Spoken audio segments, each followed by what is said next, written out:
The Dallas Mavericks totally fell apart in the back half of last season. Due to their unraveling, analysts are not taking them seriously at all going into the upcoming NBA season, but this is a team that definitely should not be taken lightly. They're one season removed from the conference finals and were right in the mix up until February earlier this year. Anyone sleeping on the Mavs right now should wake the hell up, because this roster has the potential to be lethal. To start, let's quickly look at why the Mavericks took such a steep fall, particularly after trading for Kyrie Irving.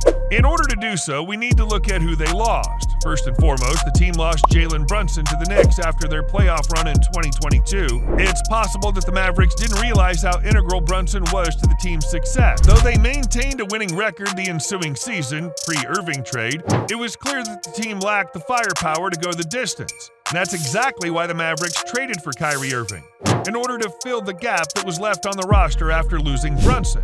But when they acquired him, they lost Dorian Finney-Smith and Spencer Dinwiddie, who were crucial depth players to the team. Though neither player is irreplaceable, the team didn't have the capital at the time to acquire replacements for them. And due to that lack of depth, particularly on defense, the team stumbled out of playoff contention. While some may view the whole move as a disaster, that's simply not the case. They used their assets to acquire a player with an extremely rare skill set, then extend him to a multi-year contract. And in the offseason, they were able to fill out their depth with upgrades at all their other positions. Now they're ready to compete with the big boys. And that all starts with Luka Doncic. Doncic will turn 25 years old in February and is going to be seeking vengeance. Fans were so critical of the team after they fell out of the play-in tournament last season that they may not have noticed Luka's evolution as a player. Luka Doncic averaged 32.4 points per game, second in the league to Joel Embiid. That's almost 4 points per game higher than his previous career high. And even though that's impressive, it's how he managed to put up those numbers that's truly outrageous. Luka Doncic put up career highs in all the biggest efficiency metrics. His field goal percentage, effective field goal percentage, and true shooting percentage were all significantly higher than his previous mark. His player efficiency rating, an all-in-one metric that measures how effective a player is, also reached a career high at 28.6. That number tied him for third in the league with Giannis and only fell short of Joel Embiid and Nikola Jokic. His usage rate was second in the league to Embiid. He got to the free throw line 10.5 times per game, another career high that ranked him fourth in the entire NBA. And on top of that, his turnover percentage dropped from 15.3 in 2022 to a career best 11.9 in 2023. This marks a dramatic decrease that highlights his maturity as a player. And entering the season 1 year older and with something to prove, Luka Doncic could very well take another step forward in his quest for his first ever MVP. The potential that lays in Luka is truly limitless. In the early stages of his career, he's posted numbers that rival the greatest of all time. Now, as he reaches his prime years, the expectations will be for him to begin collecting the hardware that should correlate with his dominance, just like the others before him. But as stated, Luka wasn't really the problem last season, it was the depth surrounding him. One position where the Mavs really struggled was at center. They brought in Christian Wood thinking that he could stretch the floor and take on some of the offensive duties that the team lost when Brunson signed with the Knicks. Unfortunately, Wood's skill set proved to be a misfit on the Mavs roster. His defense and rebounding were lackluster for a big man, making the Mavericks one of the worst defensive and rebounding teams in the league. This year, the team's going to be entering the season with some upgrades in the interior.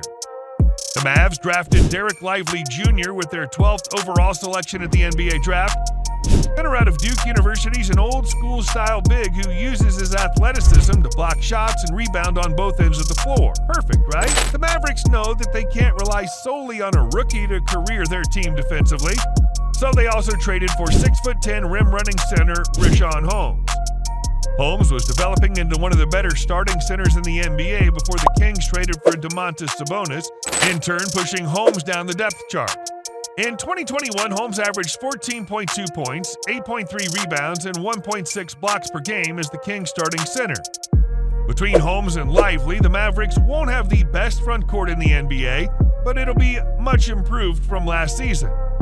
After that, the team signed Boston Celtics power forward Grant Williams to a big-time contract to join the squad.